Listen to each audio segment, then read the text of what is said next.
This is from September of this year. So not too long ago, on September 8th, Phoenix experienced the wettest day in our recorded history. 5.6 inches of rain at the airport at Phoenix.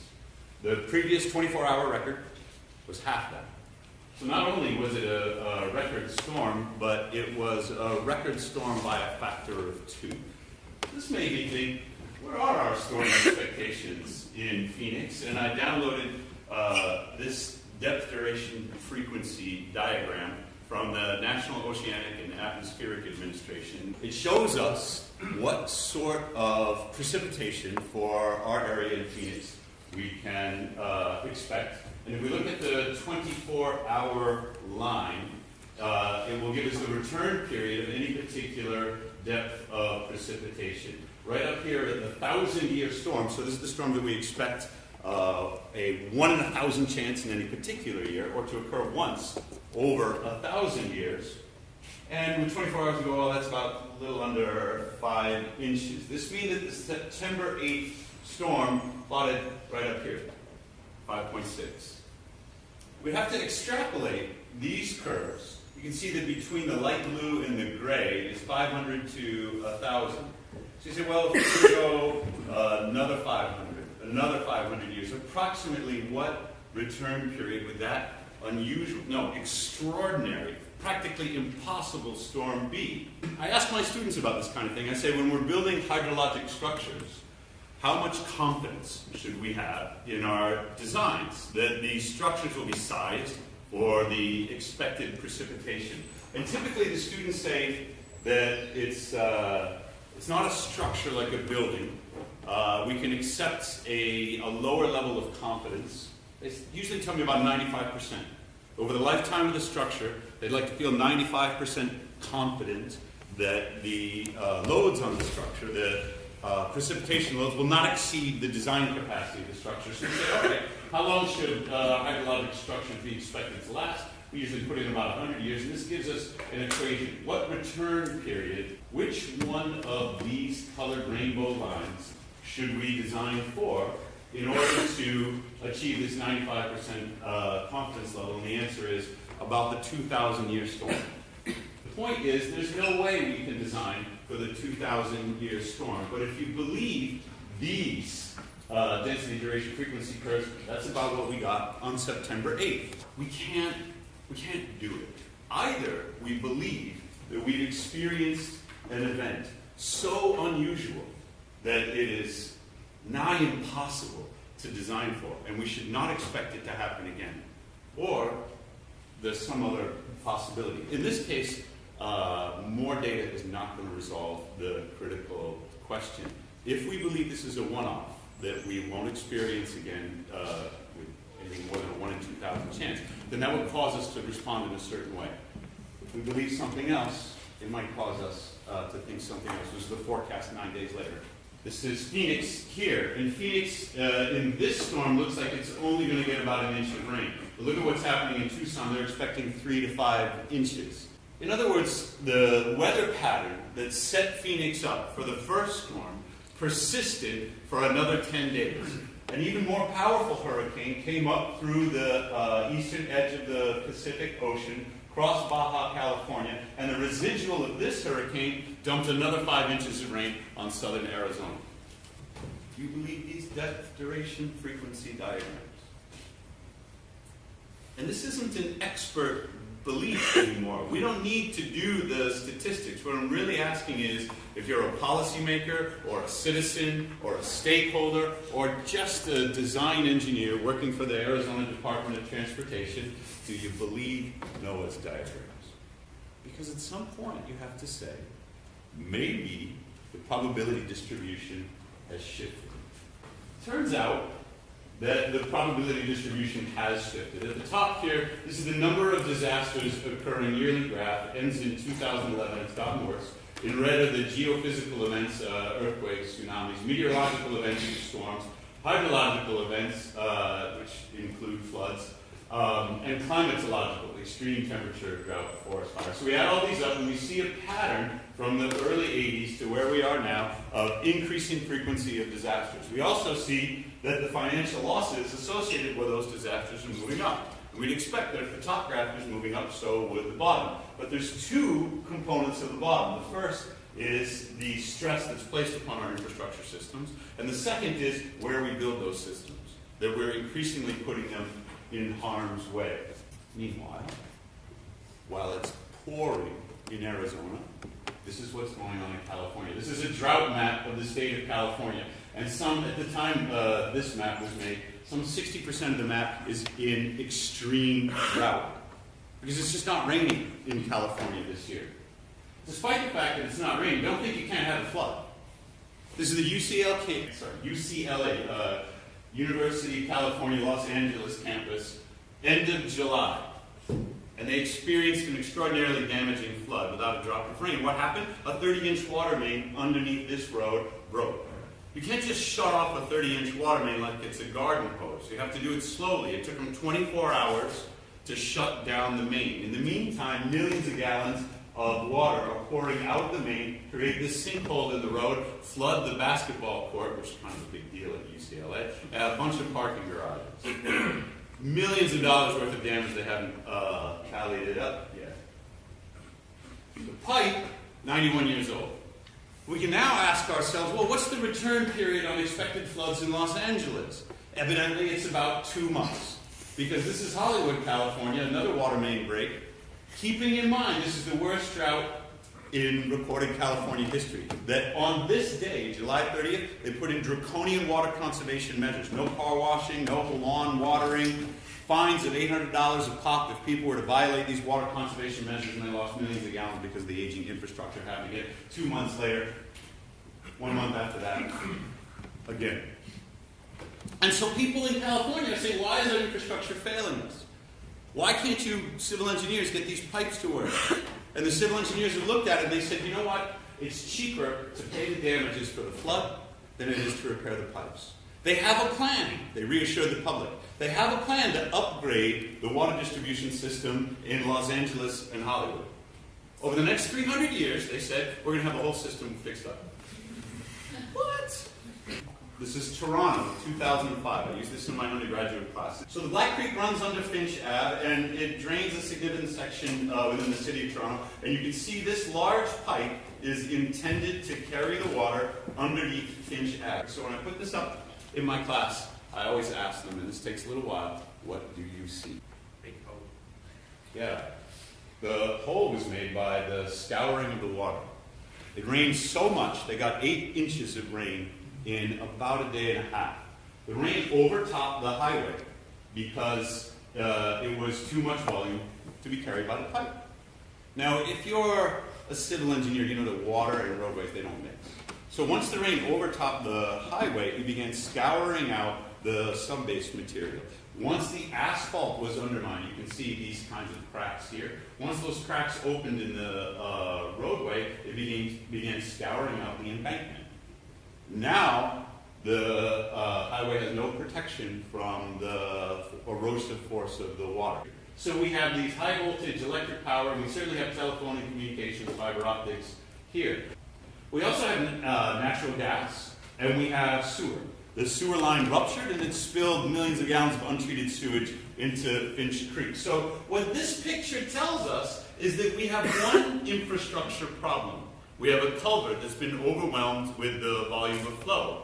But that infrastructure problem is connected to other infrastructure problems. There's the transportation problem. Of course, Finchas have to be shut down. And now we have to shut down the sewer treatment. We have to shut down the water treatment. We have to shut down natural gas. We have to shut down communications. And we've put electricity at risk. Because why? Because we couldn't put a big enough pipe under Finch Ave? Typically the response that the civil engineers have to a crisis like this is to make a bigger pipe. That was exactly the recommendations of the American Society of Civil Engineers in response to Hurricane Katrina. They said what we really needed was bigger, stronger levees. We should have reinforced them, we should have built them higher, we should have made them bigger, we should have armored the system so that it could withstand a greater storm. But remember the calculations that I showed to you before. A 2,000-year storm, it's not just uneconomical, it's a practical impossibility. We now have to live with the fact that our infrastructure will fail us. Keep that in mind. because this came out of the White House, February 12, 2013. My friends in the Army Corps of Engineers are very concerned about this. They have been ordered by their president to make the nation's infrastructure more resilient.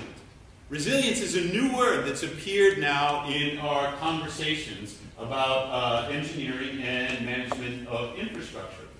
And so I went into the literature. Sorry, this is Google Ngram. And if you're not familiar with Google Ngram, it's a wonderful tool because it will tell you the frequency with which a word is used in the printed English language. And this is the frequency with which resilience has been used. Back in 1800, it hardly ever appeared.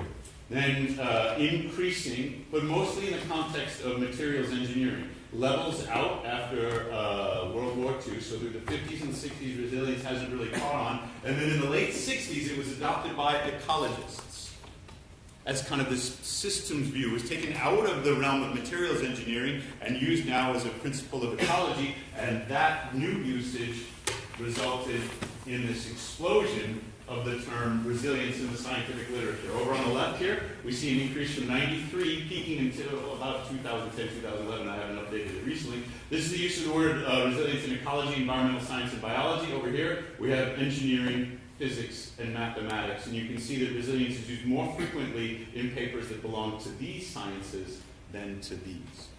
So resilience now, the conversation in science has been dominated by ecology, and the word has been not removed, but borrowed from ecology and placed back into the engineering discussion. And I've pulled some quotes. This is from the recommendations of the U.S. National Research Council, and it's trying to support the presidential directive that says we've got to make our infrastructure more resilient. But what are their recommendations?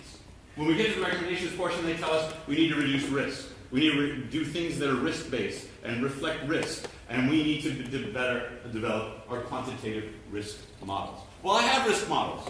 I showed you the calculations. I said in order to receive this idea of competence, we need to design for this such a storm. The challenge here is we say we want to do resilience, but because we're not equipped, we don't have the analytic tools, we don't have the science to do resilience, we just sort of lapse into what we know how to do, which is risk. And the report from the National Research Council certainly reflected that. So, I want to try and convince you today that the risk paradigm, as useful as it's been, has failed us. This is the Deepwater Horizon. This is the Gulf of Mexico. These are firefighting tugs. The idea is when there's a fire at sea, you call the fire department, and they show up with their hoses to put the fire out. How's that going to work out for you? Of course we're unequipped to deal with a fire like this. The question is, how does this represent a failure of the risk paradigm? I mean, who could have seen something like this coming? The answer is anybody who goes to the library. Because this is the incident of well blowouts in the Gulf of Mexico going from the mid-60s up to the mid-90s. The technology for well drilling has improved in the Gulf of Mexico, no doubt. And the safety of well drilling has improved. But the risks that we will tolerate in order to get at more and more oil has also gone up. And so in aggregate, the frequency of well blowouts hasn't changed over decades, despite the technological improvements. They've just moved to deeper and deeper and more challenging waters. We should have known this was going to happen, because it's happened before, over and over again. But once it did happen, remember I was talking about the inevitability of infrastructure failure, the inevitability of the hydrologic structure failure. This is the same exact thing. The inevitability of the oil infrastructure failure. When it did happen, we weren't prepared. So, I want to turn back to Google Ngram. I want to point something out. The risk paradigm, at least in the United States, but I think it's more than the United States, has now come to dominate the way we think about issues like this. It wasn't always the case. Risk can be used in two ways in the English language. Both as a noun, what's the risk, and as a verb, should we risk it? I'm going to risk it. And these two were fairly stable, according to Google Ngram, in their use up until the 70s. At the same time resilience was a word being adopted by the environmental and ecological scientists, we changed the way that we think of or use the term risk. The noun usage now dominates. This is what I call the objectification of risk. The idea that risk is an objective thing that we can study or that we can quantify, rather than a choice that we make as an individual or as a society. And this dual meaning of the term risk has been a bit lost, at least in engineering and physical sciences. We need to keep that in mind because resilience also has more than one meaning. We often think of it, again, as a noun. And here's my internet dictionary explaining that resilience is just a noun right now in the English language. But here's a figure by David Alexander, who's at University College London, that traces the etymology of the word resilience. And I think the words that we use are really important because it's how we communicate, it's how we create meaning. If we have the same idea about the word and what it means, now we can share knowledge. But the fact is, in these different resilience communities, we're not sharing the knowledge. So this figure traces the use of the word resilience through different communities of science. And then I've superimposed, this is not due to David, I've superimposed in color my view of which disciplines his areas belong to. But here, this disaster risk reduction is a new emerging community that's using the word resilience in a slightly different way. For these communities to be able to talk to one another, they don't need a dictionary definition of resilience because there's so much tacit knowledge, there's so much unstated knowledge that comes with the meaning attached to a word. In order for them to talk together, they need to know more than they actually do. If the natural sciences and engineering are going to work together, then the natural sciences need to know some about what engineering does, and vice versa. So this is what I mean by resilience as a verb. What are the verbs of resilience? And I submit that there are at least 4. I don't know what order they come in. I don't know if you can bounce around, but we know from looking at case studies that these 4 must be present. Sensing, so you understand the state of your world. Anticipation, you can understand possible futures that might come into being. Adaptation, you're ready to change the conditions of your world, at least what's under your influence around you, in response to what you're anticipating. And then, of course, you have to keep learning and bounce around between these 4 processes. Sensing, anticipation, adaptation, and learning. I want to take you through an example. This is 1927. This is the Mississippi River. The flooding in the state of Arizona is chump change compared to the Mississippi River. The Mississippi River drains, I don't know exactly how much, but like half the United States. And when it floods, it's a national catastrophe. And that's exactly what happened in 1927. As a result of this flood, the federal government again empowered itself in ways to respond that states and municipalities could not. They created the Flood Control Act of 1927, and they instructed the Army Corps of Engineers to ensure that this never happens again. This is 1993. Of course the flooding is happening again.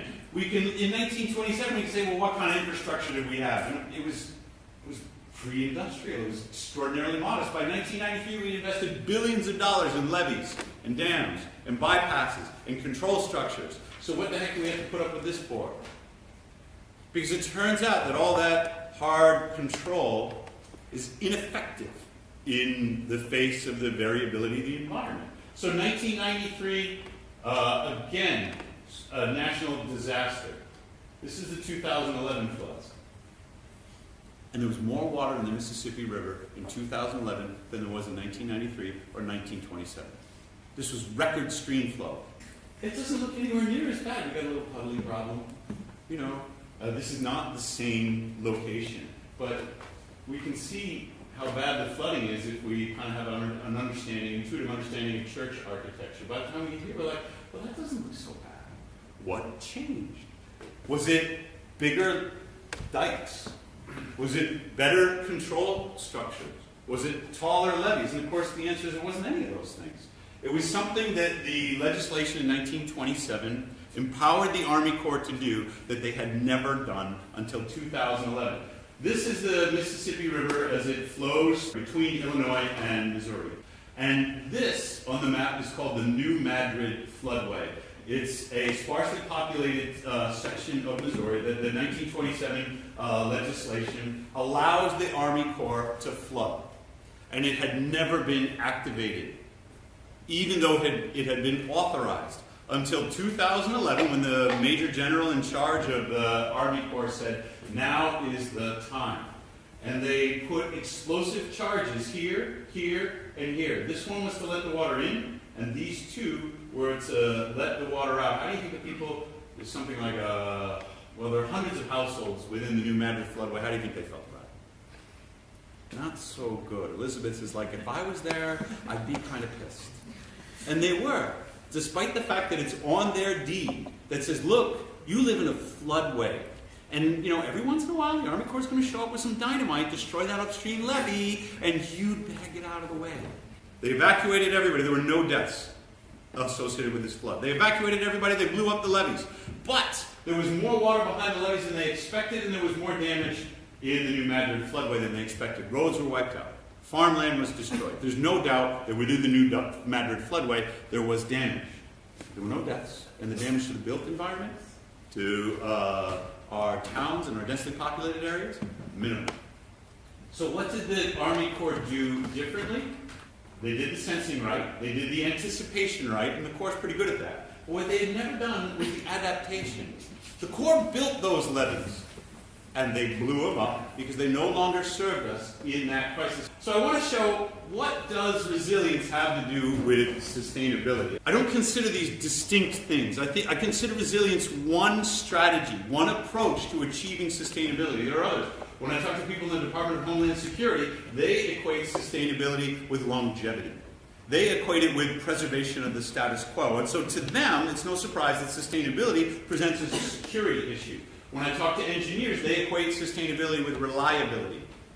They want functionality, not just security. So we have different normative approaches to what sustainability is, and I see resilience here as one of those, somewhere between the typical engineering approach and this sort of deep ecology or innovation approach. Because this, I think, is what we can do at this point. I want to differentiate between the risk paradigm that dominates our thinking in engineering right now and the resilience paradigm. I want people to understand that these are two distinct and complementary approaches. In order to understand the distinction, we need to move our mindset from fail-safe, that is, it will never fail. We have redundancy. We have backup systems. We have super armoring, hardening. We can take anything. That's the fail-safe mentality, and it's pervasive in engineering even now. We need to move to the safe fail. What are the modes of failure going to be when failure occurs? When our hydrologic structures are overwhelmed? What are the other systems that we're going to put at risk? How do we adapt so that we minimize the damage? And that's the distinction between Finch Ave and the Black Creek and the new Madrid floodway in response to 2011 floods. We need to move from reduction, where we eliminate the confounding factors, we draw the boundaries narrowly, we create independent to dependent variables within those boundaries that allow us to create reliable statements about the truth of their relationships. This is the reductionist scientific method, and it served us well. But now we must admit incompleteness. We don't have sufficient understanding of precipitation expectations to draw those depth, duration, frequency diagrams with the confidence that NOAA has drawn them. We need to admit that we don't know everything we wish we did know. We need to move from definition to a place where we're comfortable with ambiguity, and this frightens a lot of people. This ambiguity is not something that my students are comfortable with. It's not something the Army Corps is comfortable with. It's not something that my colleagues in engineering are comfortable with. What they like is to pin it down and understand what they're talking about. In order to do resilience, we need to get comfortable over here. We need to move from specification to emergence. Engineers specify. We use this word because we create specifications and we build in accordance with the spec book. But resilience is a property that emerges from complex systems. It's surprising. All we can do is set the boundary and initial conditions, kind of put some influences on the system, and then hope that these properties show up. No, we need to specify in order to get sophisticated infrastructure projects built. But typically what we do after it's built and it's all specified is we're like, thank God that's over. And we walk away. We have to wait. We have to stay there long enough for the properties that we didn't specify to emerge from the system. We have to be comfortable with that and ready to adapt. We need to go from reliability to recovery. It's going to fail. what happens when it does fail and how do we bring it online as quickly as we can. We need to go from centralized to distributed. The industrial model of the economy is let's capture economies of scale and division of labor. Let's centralize it in one location and control it because that makes it cheaper. We need to move to a post-industrial phase where that kind of control is distributed and people work autonomously. And we need to move from probabilistic to possibilistic. I'm not sure if I made this word up. But it conveys meaning. Probabilistic is the calculations that I did, the hydrologic calculations say, well, what's the probability of exceeding it? Great. Possibilistic says, I don't know what the probability is. I can't calculate the risk, but I can imagine the possibility. And we have to be ready for possibilities that we can imagine, even though they're highly unlikely. Before September 8th, 2014, nobody thought that they would experience in their lifetime 5.6 inches of rain in Phoenix, Arizona. We can imagine. We've experienced it, and so we know what it's like. Now, you might run your cost-benefit analysis out just like the LA Water District, and you say, no, it's not economical. What we should really do is just keep fixing the breaks as they happen and pay the damages because that's cheaper. We have a 300-year plan of upgrading the infrastructure. The whole thing sounds ridiculous, but it comes exactly out of the risk analytic framework that says let's optimize the net present cost of our water distribution system. If you cannot imagine serious water main breaks happening every month and then every week in the city of Los Angeles, you don't even respond.